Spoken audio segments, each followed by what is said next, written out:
Damas y caballeros, muy buenos días, muy buenas tardes o muy buenas noches, según sea el caso. Les habla Guillermo Rodríguez en nombre del Centro Juan de Mariana de Venezuela para presentarles este mes una extraordinaria conferencia con el profesor Santiago Usán.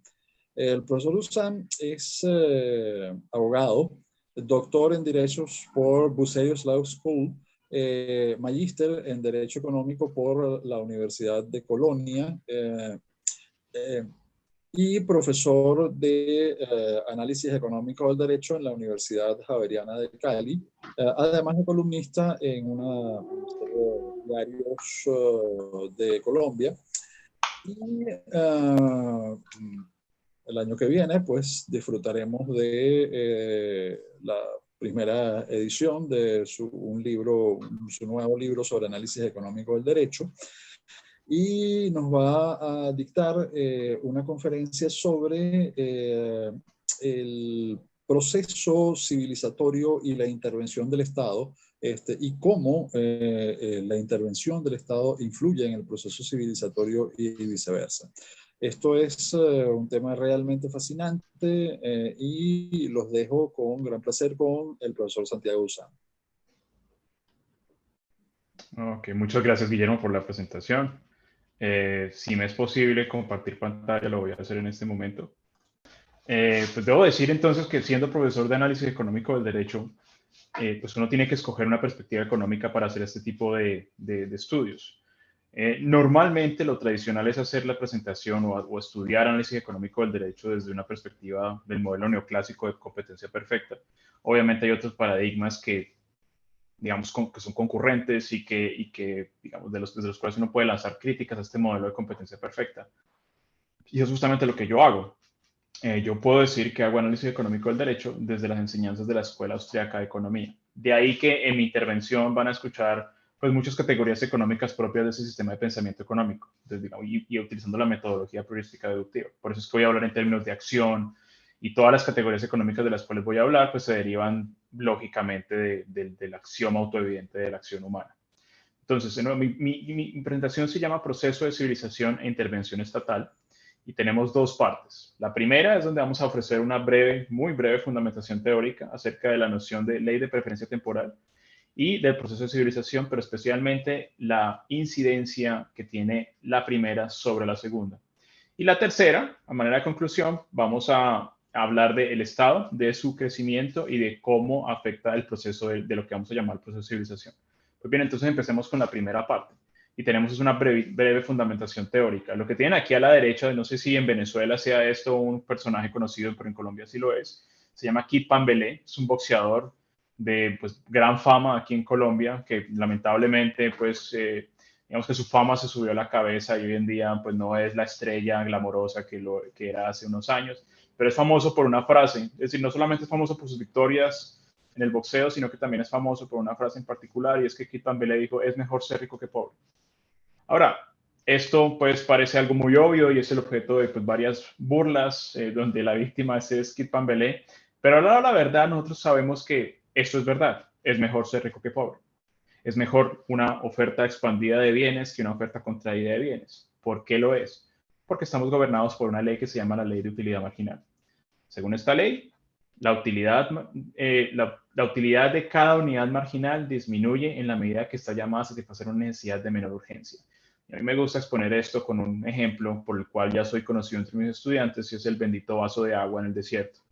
Si uno muere de hambre, si uno está muriendo de sed, perdón, en el desierto, y se aparece el profesor Santiago de Usán con 100 vasos de agua, el primer vaso de agua que se va a tomar pues va a ser el más valioso de todos en la medida en que es el más útil, y es el más útil porque está destinado necesariamente a la satisfacción de la necesidad más urgente dentro de la escala de valoración de esa persona que está muriendo de sed.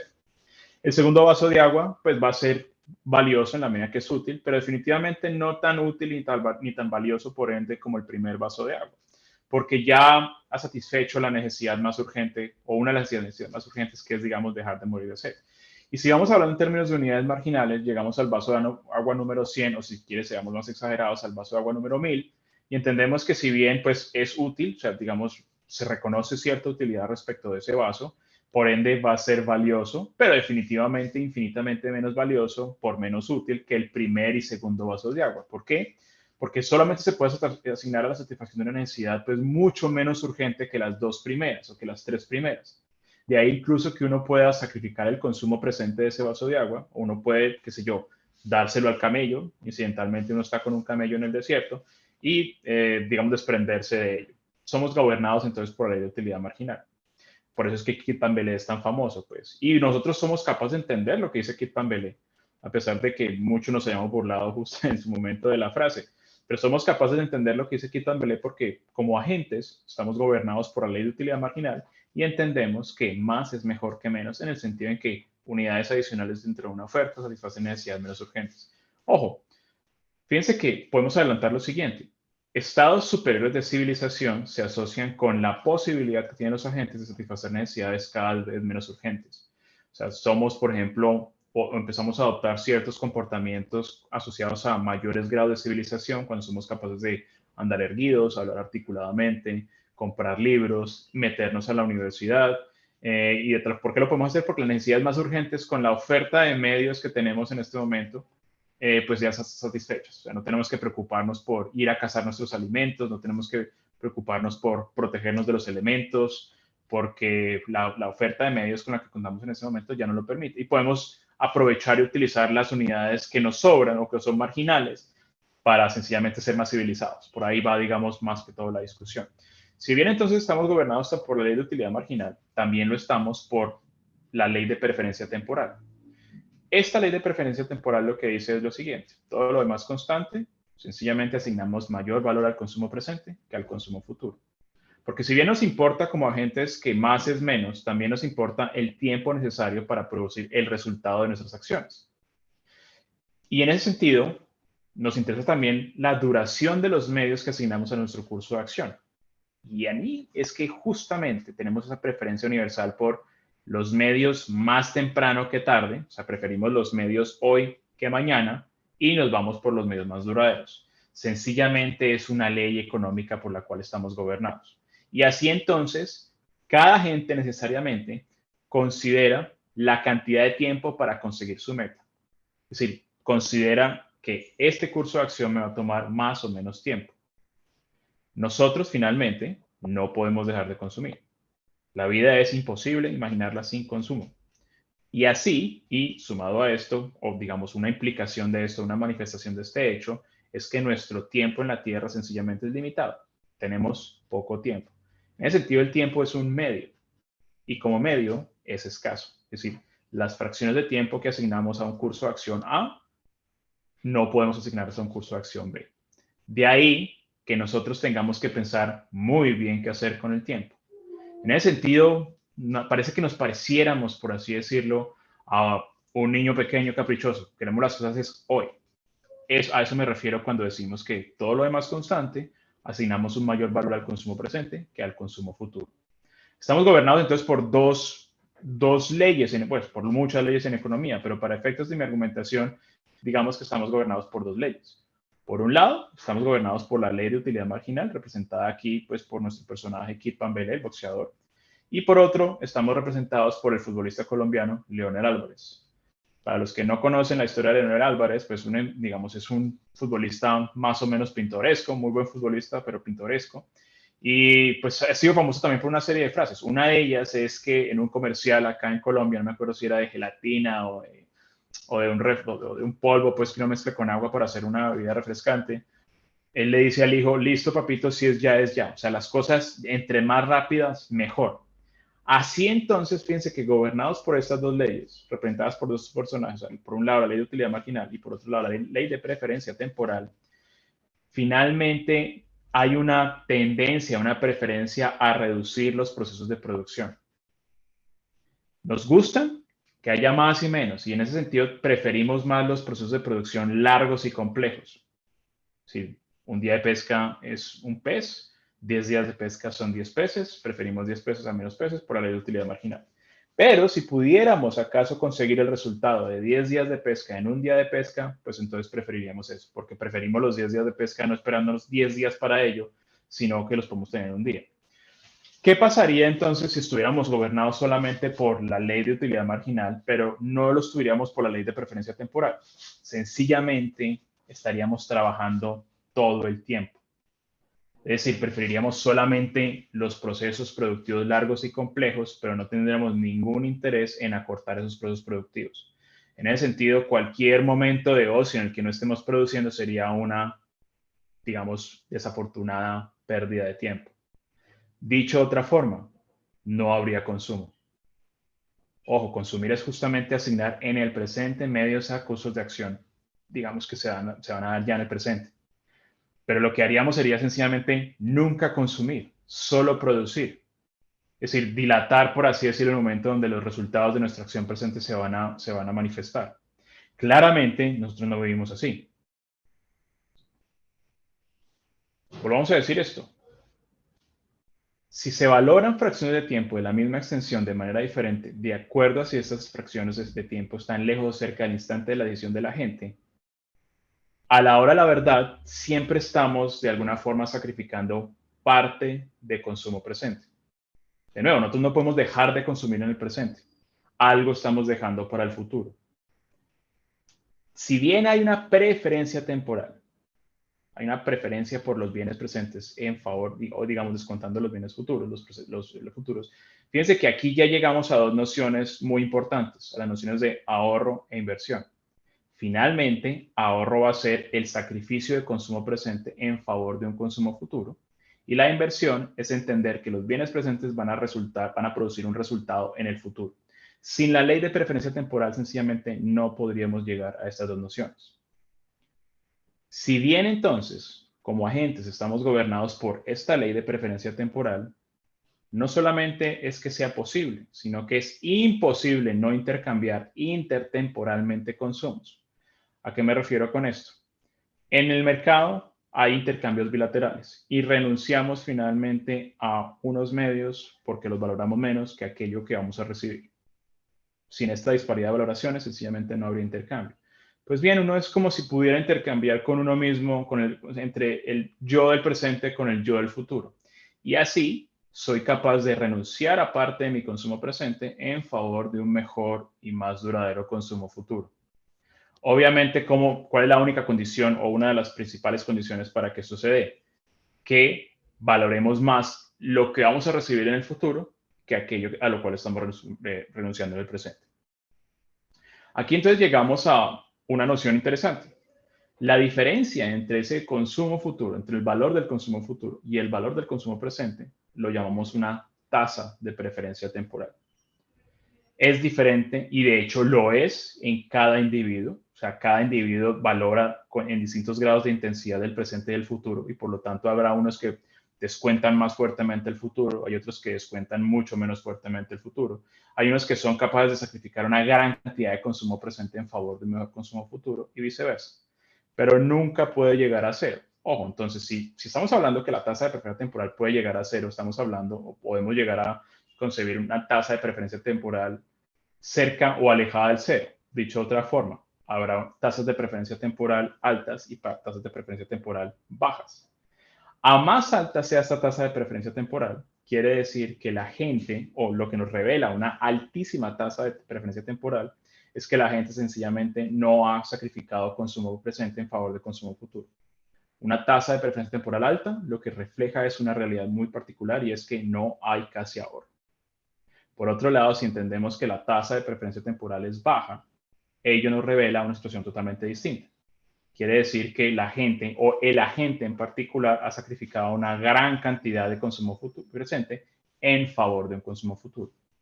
Siendo así, entonces, esta tasa de preferencia temporal, que es individual, hasta ahora es individual, nos determina o nos coordina el grado de la prima que comandan bienes presentes sobre los bienes futuros. y por otro lado determina el grado de ahorro o inversión que va a haber en la sociedad. Obviamente todo lo que estoy diciendo es en el marco de un mercado en ausencia de interferencia. Es decir, en este contexto que estamos describiendo no hay impuestos, no hay intervenciones triangulares en términos de prohibiciones o controles de precios o concesión de privilegios monopolísticos en lo más mínimo. Siendo así, fíjense cómo entonces la tasa de preferencia temporal nos dice qué grado de ahorro hay y qué grado de inversión habrá. Si tomamos esta tasa de preferencia temporal, que es estrictamente individual, pero la pensamos respecto de todos los miembros de una sociedad, y por sociedad me estoy refiriendo a la maraña de acciones concertadas que son estrictamente individuales, llegamos a la noción de tasa de preferencia temporal del mercado o de la sociedad, o lo que conocemos también como la tasa de interés. Y entonces la función social que cumple la tasa de interés dentro de un mercado coordina ahorro e inversión. Nosotros tomamos decisiones a partir de la información que nos manda esta tasa de preferencia temporal social o tasa de interés. Si en un mercado no intervenido, si la tasa de preferencia temporal es alta, sencillamente sabemos que si nos queremos endeudar, pues vamos a tener que pagar un altísimo interés por ello. Y el interés entonces va a ser la diferencia entre el valor del consumo futuro y el valor del consumo presente. Por otro lado, tomamos decisiones acerca de si es que queremos expandir la planta física de nuestra fábrica, pues una tasa de preferencia temporal baja, una tasa de interés baja, pues nos suele beneficiar. Esto entonces, lo que esta tasa de preferencia temporal, si coordina ahorro e inversión, es un determinante para la creación de oferta y demanda de bienes prestables. Pensemos en bienes prestables también, digamos, si quieres, en dinero. Entendemos entonces el ahorro, como lo hemos dicho, como el sacrificio del consumo presente en favor de un mejor y mayor consumo futuro. Y por otro lado, la inversión. Y entendemos por ello la percepción de oportunidad de emplear bienes presentes de manera productiva, es decir, bienes presentes de tal forma que vayan a producir un resultado en el futuro.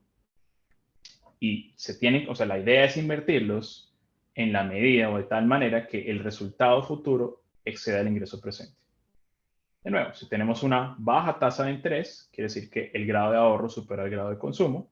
Y si tenemos una alta tasa de interés, quiere decir que el grado de ahorro es inferior al grado de consumo. Entonces, fíjense el tipo de función social que presta esta noción. Si entonces coordina la tasa de interés, la oferta y la demanda de los bienes prestables, o sea, la oferta será representada por el ahorro y la demanda por la inversión, esta oferta y demanda solo surge si se dan dos condiciones de manera concurrente. Por un lado, lo que ya hemos dicho, hay un reconocimiento, obviamente la razón nos permite llegar a este reconocimiento, de que los procesos de producción más largos y más complejos producen los mejores y mayores resultados y son preferibles a los procesos de producción más cortos y más sencillos. Hablemos, digamos, de un escenario bastante usual entre los economistas, es la isla de Robinson Crusoe. Robinson Crusoe sabe que si pesca un pez al día, pues 10 días de pesca o 100 días de pesca son mejores que 2 días de pesca. O sea, reconoce que ese proceso de producción largo es mejor, preferible al más sencillo. Pero por otro lado, entre más complejo sea, mejor, mayor cantidad de producto. Y entre más complejo sea, quiere decir que se le integran ciertas herramientas a ese proceso productivo de tal forma que se acorta. También preferimos, si bien los 10 días de pesca a un solo día de pesca, quisiéramos tener el resultado de 10 días de pesca en un solo día de pesca. En ese sentido, tenemos una preferencia universal por acortar constantemente procesos de producción. Y esto, de nuevo, es la condición humana, porque todos somos agentes y estamos sacando conclusiones a partir del principio autoevidente de la acción humana. Ahora bien, en este caso, tenemos que crear algo que nos acorte el proceso de producción. Robinson Crusoe tendrá que hacer desde una lanza o, para complejizar más el proceso de producción, tendrá que hacer una malla de pesca, una red de pesca.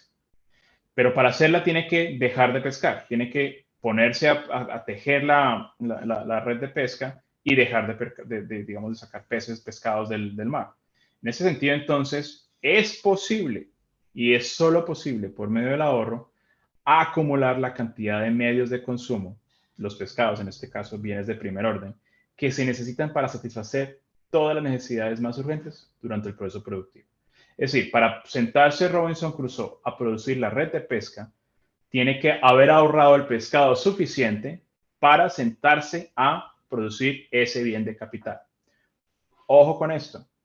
Por eso es tan importante la noción de bien de capital, porque el bien de capital solamente es posible a partir de la combinación de dos factores originarios de producción, la tierra y trabajo, que no se asignan a la gratificación inmediata a necesidades, sino que se utilizan para crear algo que va a tener un mayor resultado en el futuro.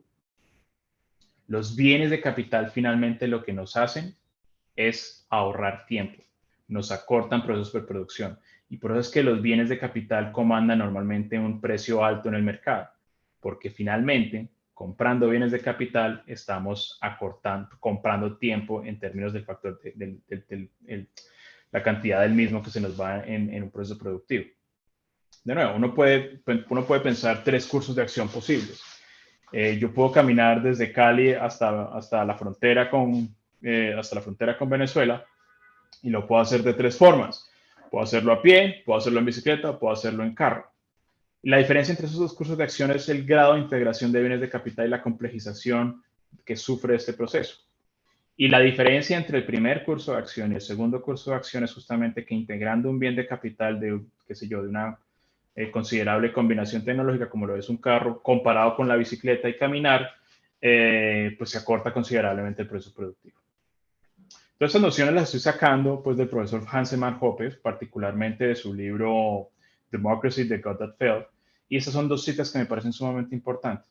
El exceso en precio del bien de capital sobre la suma gastada en los factores originarios complementarios de producción es debido al precio que pagamos por el tiempo, de movernos más cerca a la compleción o, digamos, haber terminado o haber conseguido la meta última de la acción. En ese sentido, fíjense, tenemos otra, digamos, conclusión importante.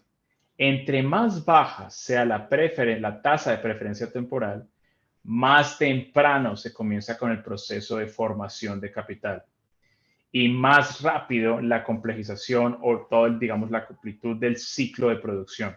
Digamos, va a ser más largo el proceso de producción, pero también vamos a ser capaces de acortarlo.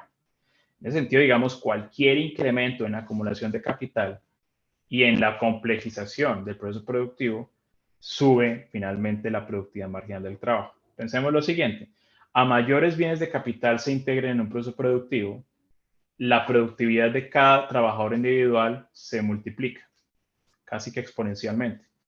Siendo así, si digamos a 5 trabajadores de McDonald's a 10 trabajadores de McDonald's de 20 los voy a reemplazar con 5 robots, fíjense que estoy desplazando fuerza laboral y finalmente cada trabajador que queda va a ser mucho más productivo. ¿Qué sucede con esto? Si finalmente lo que sucede es que digamos, con la integración de bienes de capital se contrae la oferta de trabajo, por pura utilidad marginal, cada unidad laboral que permanezca es mucho más útil, o sea, es mucho más útil al margen y por ende es que suben los salarios. Solamente los salarios pueden subir naturalmente y de forma progresiva con la integración de bienes de capital. A esto entonces lo llamamos como proceso de civilización. Aquí llegamos a la noción más importante que es el proceso de civilización. De nuevo, asociamos procesos de civilización con la ganancia en comportamientos que asociamos a altos grados de civilización, a comportamientos más sofisticados, por así decirlo. Está determinado finalmente por el ahorro. Si una persona sabe que se gana, qué sé yo, $1,000 al mes y decide ahorrar $500 por mes, fíjense que en el primer mes tendrá $1,000, en el segundo mes tendrá $1,500, en el tercer mes tendrá $2,000, en el cuarto mes tendrá $2,500. Fíjense cómo la oferta de bienes presentes, lo que ha sucedido con ella es que ha aumentado.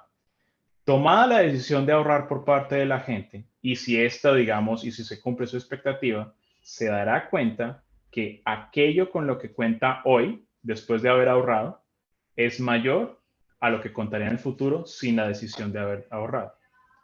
Y cada vez entonces se da cuenta de la gente fructífero que es el ahorro. Aquí hay algo importante que decir. A medida que empieza entonces a aumentarse su oferta de bienes presentes, necesariamente su tasa de preferencia temporal o su tasa de interés empieza a disminuir. ¿Por qué? porque finalmente solamente uno puede darse el lujo de ahorrar, o sea, puede sacrificar consumo presente en favor de un mejor consumo futuro, si ya ha podido satisfacer las necesidades más urgentes con la oferta de bienes con la que cuenta en este momento. Entonces, fíjense cómo a medida que empieza a aumentar la oferta de bienes presentes o el ingreso en términos monetarios, la tasa de propiedad temporal empieza a disminuir. Curioso aquí es que a medida que empieza entonces a disminuir esta tasa de propiedad temporal y por ende aumentar la oferta de bienes presentes, la persona puede satisfacer necesidades cada vez menos urgentes. O sea, ya teniendo las necesidades más urgentes, digamos, cubiertas, el tener comida en la casa, el tener, el poderse guardar de los elementos, el incluso pagar su salud por todo el año, puede dedicarse a hacer ciertas inversiones cuyos resultados serán asociados con más altos grados de civilización. Por ejemplo, solamente después de haber acumulado capital o de haber, digamos, expandido considerablemente la oferta de bienes presentes y haber creado capital, pueden las personas dedicarse a ir a la universidad. Fíjense de lo que trata de ir a la universidad. La universidad es 5 años totalmente improductivos, por así decirlo. En la universidad uno sencillamente por 5 o 6 años se retira del mundo y se dedica a observarlo. ¿Por qué? Porque se puede, porque existe la suficiente acumulación de capital que le permite hacer uno eso. En la universidad va a leer más libros, va a ser mucho más articulado, va a refinar su pensamiento crítico, va a refinar su pensamiento inductivo y deductivo. Finalmente va a ser capaz digamos, de hacer inteligible con mucho más éxitos el mundo alrededor de él, esta persona. Pero favorece incluso a aquellos que no ahorran, finalmente porque a la vez de que, o sea, si una buena parte de la población tiene una tasa de preferencia temporal baja y ello cataliza la creación de bienes de capital y estos bienes de capital se integran a los procesos productivos, necesariamente, incluso las personas que se acaban de, digamos, de incorporar a la fuerza laboral, que en ese momento no han ahorrado, ya se ven beneficiados porque el ahorro de las generaciones pasadas y la creación consecuente de capital que ha sucedido por ello hace que los salarios suban en el futuro. No solamente eso, nos volvemos, por así decirlo, pues más civilizados en el sentido que nos alejamos más de nuestro estado animal. Vivimos más pensando en el futuro. Y como nuestro conocimiento ha aumentado, somos capaces de incluir cada vez más variables en el futuro y actuar en el presente de acuerdo a esas variables en el futuro. Nuestro horizonte de acción finalmente aumenta.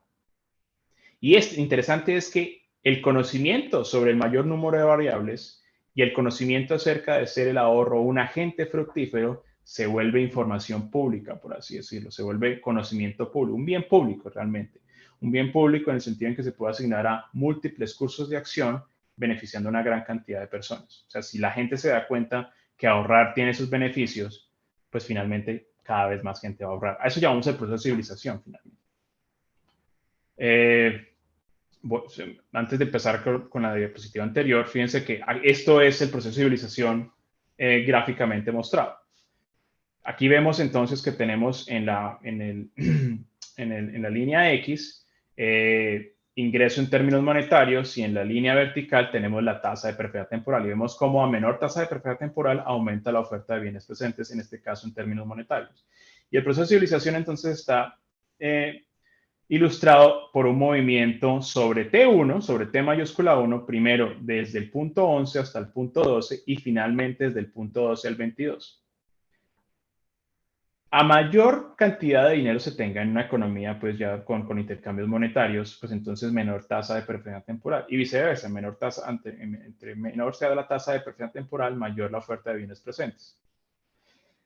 Este movimiento de 11 a 12 sobre T1, fíjense que es, qué sé yo, el aprendizaje por parte de un solo agente de lo fructífero que resulta ser el ahorro como un agente. Pero digamos, el desplazamiento de T1 a T2 es, por así decirlo, un cambio de personalidad. O sea, es una persona, digamos, que entiende mucho mejor lo fructífero que es el ahorro como un agente y ahorra con mucha más intensidad. Esta es, digamos, la representación gráfica del proceso de civilización. Ahora bien, este proceso de civilización se ve influenciado, negativa o positivamente, y es influenciado por ciertos factores. No nos vamos a dedicar a todos los factores, pero vamos a resumir cuáles pueden ser. Pueden ser, por un lado, externos, biológicos, personales, sociales o institucionales. En la medida en que sean externos, tienen que cumplir con dos condiciones. Primero, deben ser esperados, o sea, tenemos que verlos venir en el futuro. Y por otro lado, pues no se pueden controlar. Pensemos, solamente para mencionar un ejemplo, cuando hablamos digamos, de factores biológicos, vemos cómo la vida normal de un ser humano trae consigo distintos grados o distintas alturas, por así decirlo, de la tasa de perfección temporal. Un bebé o un infante, un niño de 6 años, pues no tienden a tener una tasa de perfección temporal relativamente baja, por todo lo contrario, es mucho más alta. Su capacidad y desarrollo cognitivo sencillamente no le dan para entender que las acciones en el presente tienen unas consecuencias en el futuro, que particularmente lo que deje de consumir hoy o lo que más, entre más consuma hoy, menos va a consumir mañana. No está muy al tanto, por así decirlo, la existencia de un mañana. Y por eso es que un niño quiere todo ya y no es capaz de, digamos, de esperarse o de sacrificar parte de consumo presente en favor de consumo en futuro. Obviamente hay muy marcadas excepciones, pero estamos hablando de la tendencia general. En la medida que una persona entonces empieza a aumentar en edad y, qué sé yo, llega a la edad donde justo se acaba de graduar de la universidad, tiene el primer empleo, empieza a darse cuenta que donde no sacrifique parte considerable de su ingreso presente, está comprometiendo seriamente o descontando fuertemente el futuro. Y suele bajar la tasa de perfección temporal. Por otro lado, cuando una persona ya está, digamos, en los últimos días de su vida, pues la tasa de perfección temporal que experimentará será terriblemente alta. Es perfectamente consciente de la existencia de un mañana, sin embargo, sabe que en ese mañana, pues esa persona no va a estar. Y de ahí que sea mucho más abocado al consumo presente y poco al consumo futuro. Obviamente aquí hay una gran excepción y es que, pues, digamos, la conciencia de que la vida no es solamente biológica, sino que trasciende también a través de las generaciones que uno ha ayudado a procrear, pues, digamos, un padre de familia, un abuelo puede llegar a decir, bueno, yo voy a dejar de consumir el presente en favor de mis nietos, por así decirlo. Con lo cual vemos que también hay factores psicológicos que juegan digamos, en el tratamiento de la tasa de preferencia temporal. Por ejemplo, hay niños que ahorran por alguna extraña razón. Hay niños que reciben un dinero y prefieren guardarlo y al cabo del año comprarse algo mucho más grande. Así como también hay adultos recién trabajando que si bien se esperaría de ellos que tuvieran una tasa de preferencia temporal relativamente baja, qué sé yo, pueden caer víctimas de una adicción a la heroína y pues tener una tasa de preferencia temporal terriblemente alta, en el sentido de que no hay ningún tipo de sacrificio de consumo presente y el futuro está prácticamente, pues totalmente descontado.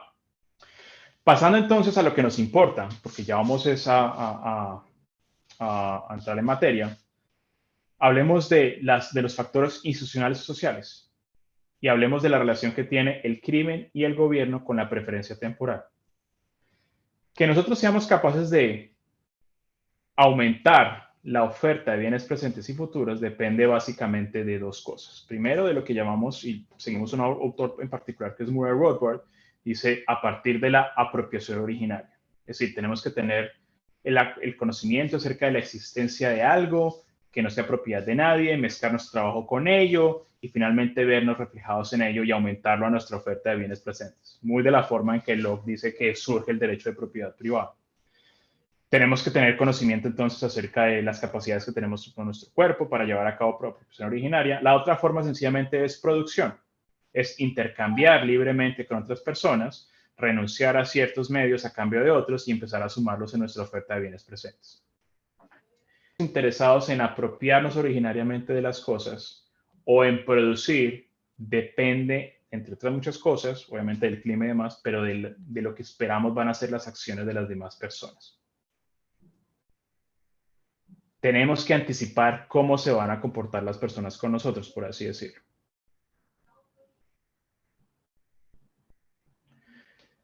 Si una persona finalmente sabe que cualquier acción en el presente de producción, cualquier producción en el presente, va a tener un resultado futuro, pero ese resultado futuro, lo que resulta finalmente de la producción, no va a ser de su propiedad, sino que va a venir a otra persona a arrebatárselo, pues finalmente esto, primero, afecta la oferta individual de bienes producidos y apropiados, particularmente los producidos. El robo finalmente lo que hace es acortar la oferta de bienes presentes y por ende la tasa de perfección temporal pues se va a disparar. Afecta la agenda individual de perfección temporal en el sentido en que uno dice, bueno, entonces ya no voy a hacer esto que va a tener resultados en el futuro porque finalmente está asociado a un altísimo grado de probabilidad de que va a ser expropiado. y afecta obviamente la tasa de interés tanto individual como social. Nosotros tenemos, digamos que en ausencia de intervención, en ausencia, digamos, de acciones forzosas por parte de otras personas, hay una tendencia a la baja de la tasa de preferencia temporal y el proceso de civilización continúa. Es decir, si nadie interfiere con sus acciones en los actos de apropiación y de producción, sencillamente va a haber una tendencia general de baja tasa de preferencia temporal concomitantemente con un aumento en la oferta de bienes presentes, de bienes futuros y presentes. A esto finalmente lo identificamos con el respeto de la propiedad privada. Y pensemos, o sea, realmente es que no hay que teorizar mucho para entender este punto.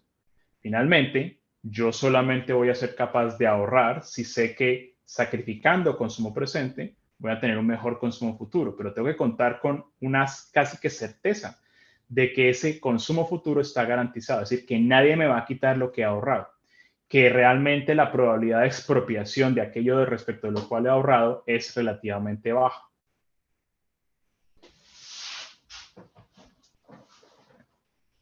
Entonces, si hay una violación del derecho de propiedad privada, hay entonces una tendencia perdón, aquí lo puse mal, una tendencia a la subida de la tasa de preferencia temporal. O sea, se dispara la tasa de preferencia temporal o la tasa de interés, digamos, va hacia arriba. Y ese proceso de civilización o bien se puede detener, porque recuerden, el proceso de civilización solamente se dispara o empieza a funcionar en la medida que hay una baja tasa de preferencia temporal. Pero finalmente, si yo voy a considerar que cualquier cosa que ahorro en el presente va a estar asociada a un altísimo grado de probabilidad en el futuro, sencillamente no voy a ahorrar y no se empiezan a crear los bienes de capital. Entonces puede que se detenga, se entorpece, más bien como que se desacelera un poco o por el contrario se reversa y entramos en lo que podemos llamar el proceso de descivilización, que sería no una tendencia a la baja de la tasa de preferencia temporal, sino una tendencia al alza de la tasa de preferencia temporal.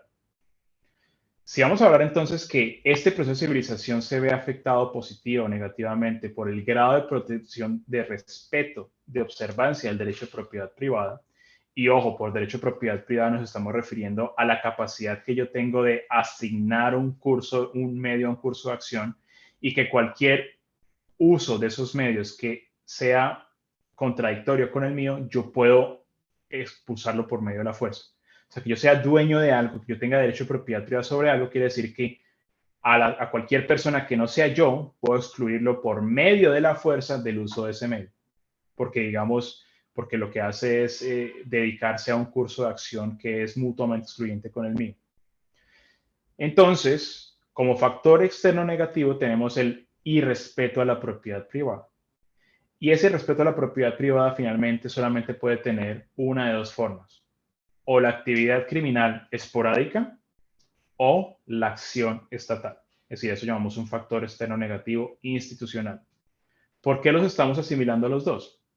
Finalmente, el Estado es la única agencia dentro de la sociedad que consigue sus recursos exclusivamente a partir del uso de la fuerza.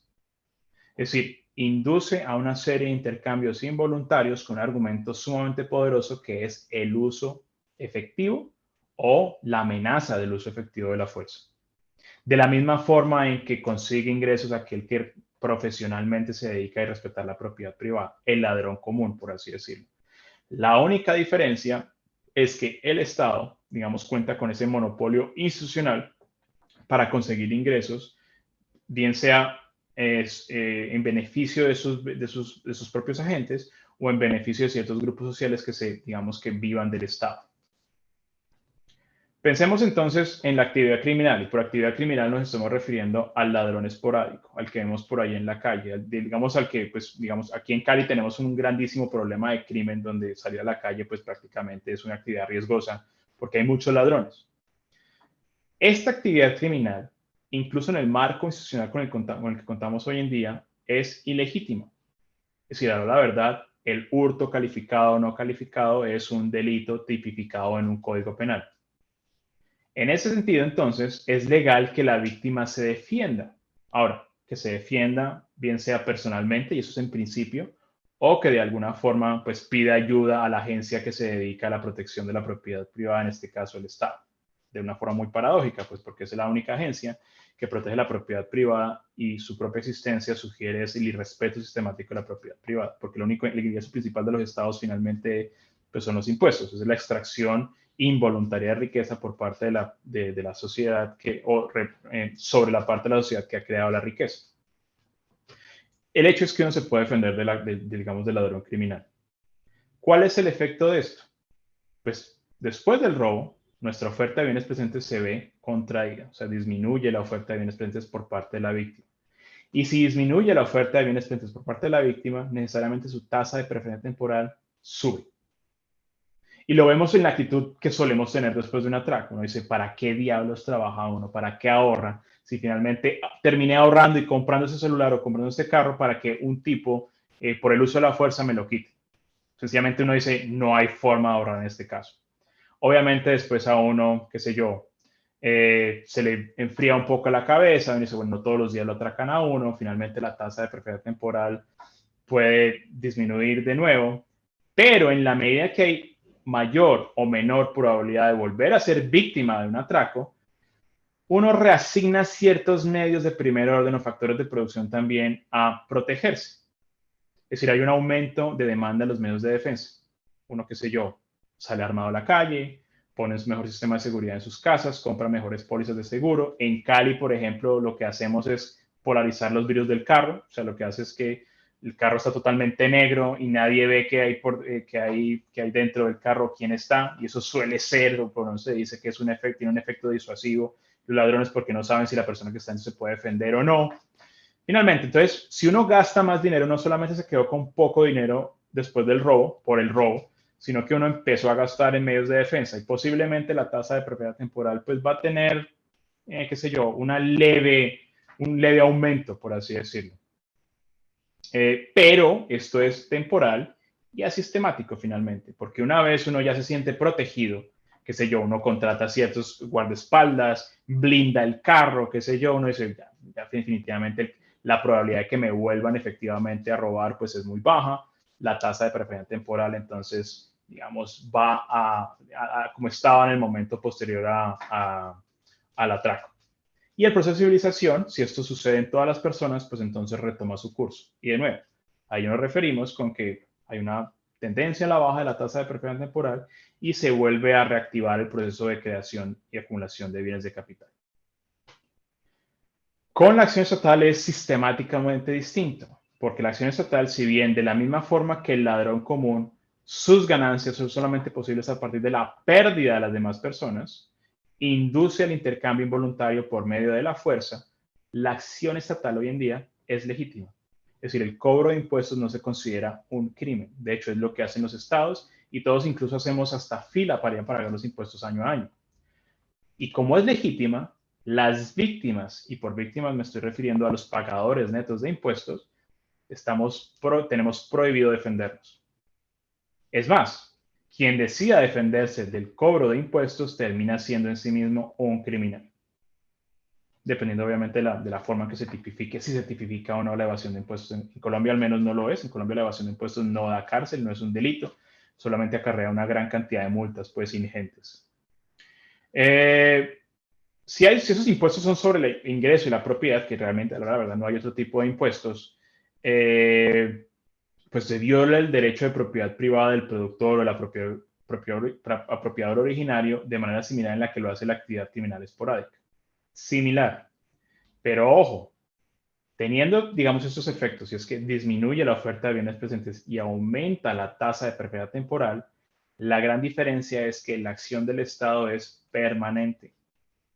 Mientras que el ladrón es consciente de que está cometiendo un delito, sale a perderse. El Estado, por el contrario, nos recuerda año a año que hay que despojarnos involuntariamente de parte de nuestra producción, de parte de nuestra riqueza, en favor de él. Y no solamente eso, nos monta una oficina y sabemos exactamente dónde está ubicada la agencia criminal que se encarga de cobrar impuestos. En ese sentido, si bien aumenta la tasa de preferencia temporal, es sistemáticamente diferente y con una mayor profundidad que en el crimen esporádico. A diferencia del ladrón, el Estado expropia permanentemente. Y es justamente lo que acabamos de decir. Hay una mayor regularidad.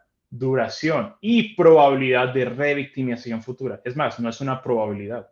Uno puede decir, como se dice popularmente, que lo único seguro en la vida o certero en la vida es la muerte y el cobro de impuestos. No habría una mayor probabilidad de revictimización. Es que hay una certeza de que vamos a ser víctimas del cobro de impuestos en el futuro. Como víctimas, entonces, y por víctimas de nuevo me estoy refiriendo a los pagadores de impuestos, que somos todos, pues asociamos altísimos grados de probabilidad de expropiación futura con inversiones presentes. Y en ese sentido se entiende por qué la tasa de perfección temporal tiende a subir. A mayor cantidad de impuestos y por ende también, de forma similar, a mayor cantidad de regulaciones que nos dicten qué no podemos hacer con nuestra propiedad, con los bienes respecto a los cuales tenemos propiedad, pues sencillamente vamos a ajustar nuestras expectativas respecto a la tasa de retorno de todas nuestras inversiones. No solamente digamos, las ganancias empresariales van a ser carcomidas por ciertos costos de producción, sino que los impuestos se llevan una muy buena parte de la ganancia empresarial. En Colombia en este momento estamos cerca de una tasa de tributación efectiva cercana al 70%, queriendo decir que las empresas prácticamente en impuestos, y contribuciones a seguridad social y demás, se deba el 70% de sus ganancias empresariales. Siendo así que cualquier ahorro para hacer inversión es asociado a un altísimo grado de expropiación, sencillamente baja la cantidad de ahorro y baja la cantidad de inversiones. A eso nos referimos con que aumenta la tasa de preferencia temporal. Si cae, concurre con aquí no se puse porque caída de la tasa de preferencia temporal, es un alza de la tasa de preferencia temporal, pues hay una reducción en la agenda de preferencia temporal. Sencillamente no estamos interesados en lo más mínimo en ahorrar. Lo importante aquí es entender que a mayor tasa de preferencia temporal o a mayor tasa de interés, pues habrá una tendencia natural a que la creación de oferta de bienes de capital sencillamente se frene. No se van a producir entonces cada vez más bienes duraderos, todo lo contrario, primeramente porque las personas cada vez viven una vida más presente en la medida que el futuro está fuertemente descontado. Fíjense que nos volvemos, por así decirlo, menos civilizados. Es decir, empieza a cobrar mucho más sentido esa noción de que uno tiene que vivir el presente en vez de pensar en el futuro, porque es que ahora la verdad el futuro está asociado a un altísimo grado de expropiación. Y cualquier cosa que no hagamos hoy sencillamente va a ser el objeto de expropiación en el futuro. ¿A qué nos referimos con proceso de descivilización? Finalmente, una mayor tasa de preferencia temporal va a resultar en una menor cantidad de ahorro y menor creación de bienes de capital, que es justamente lo que nos ha hecho civilizados.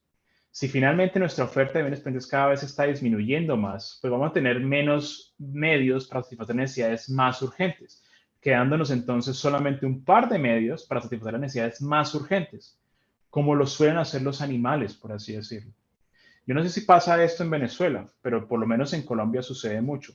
Uno pasea por los centros de las ciudades, por ejemplo, el centro de la ciudad de Cali, del cual estoy relativamente cerca en este momento, y uno mira hacia arriba y ve literalmente vestigios de una civilización pasada. Uno ve edificios que claramente hace 60 años tuvieron una altísima inversión en capital.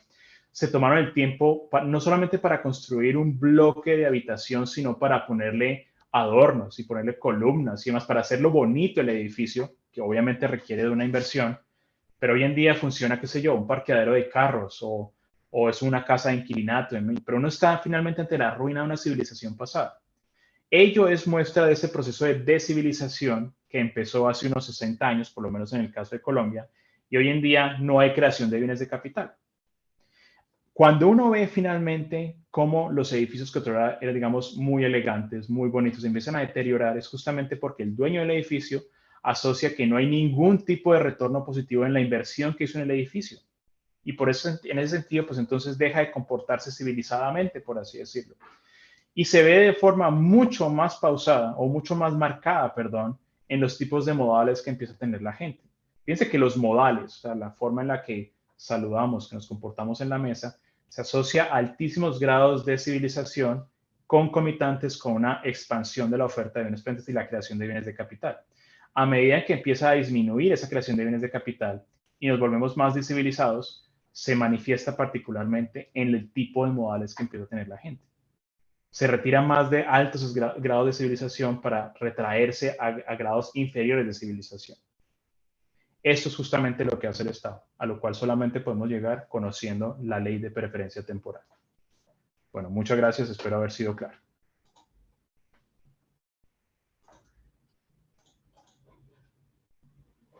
¿Aló? Bueno, damas y caballeros,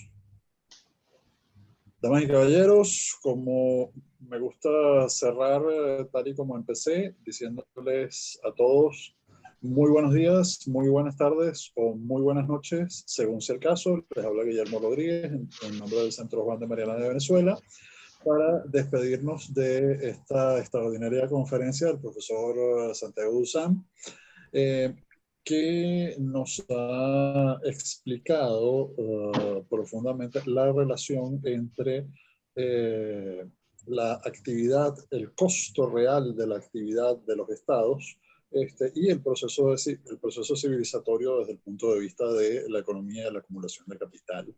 Y eso nos ha llevado a todos a reflexionar sobre una serie de curiosas paradojas acerca del Estado moderno y de la actividad criminal. Ante todo, gracias Santiago, y recordarles que tenemos una entrevista este mismo mes en el programa de entrevista libre con el profesor Dusan, en el cual trataremos de forma mucho más ágil y muchos otros temas y aplicaciones prácticas de todo lo que nos ha tratado en esta conferencia. Y sin más que decir, me despido. Muchas gracias, Guillermo, por la invitación.